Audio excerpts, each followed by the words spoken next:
Usai hujan deras yang mengguyur Buleleng Selasa sore membuat Sungai Kaliuntu meluap dan akibatkan banjir.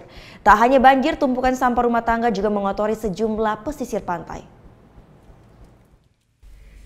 Hujan yang mengguyur Buleleng Selasa sore membuat sejumlah titik irigasi meluap dan mengakibatkan banjir di kawasan Kelurahan Kaliuntu. Banjir disebabkan air Sungai Kaliuntu yang tersumbat sampah. Beruntung banjir tak sampai merendam pemukiman warga. Namun, aliran banjir ini membawa tumpukan sampah rumah tangga hingga ke pesisir pantai Buleleng. Mengatasi sampah yang mengotori pantai, Dinas Lingkungan Hidup Kabupaten Buleleng dengan sigap mengerahkan sebanyak 500 personel tenaga kebersihan untuk membersihkan sampah dan mengangkutnya ke tempat pembuangan akhir berkala. Secara mendadak itulah. Nah itulah, sekarang dengan secara rutinnya kita sudah ada tenaga-tenaga dan kita disteril oleh tenaga sepeda motor roda 3 dan juga tenaga pickup kami di masing-masing di Dinas Lingkungan itu di masing-masing kawasannya.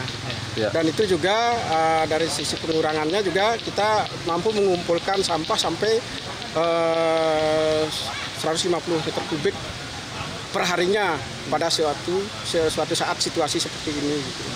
Apalagi nanti pada saat musim hujan akan lebih bertambah lagi. Petugas kebersihan masih memiliki pekerjaan lain. Tidak semua sampah di pesisir pantai bisa dibersihkan dalam waktu singkat, seperti yang terjadi di pesisir Pantai Pidada, Penimbangan, dan Pantai Indah Singaraja. Petugas mengalami kesulitan karena sampah sudah bercampur dengan lumpur. Diperkirakan banjir sampah ini akan terus terjadi hingga awal Januari.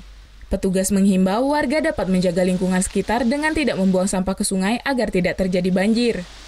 Putu Wijana melaporkan untuk NET.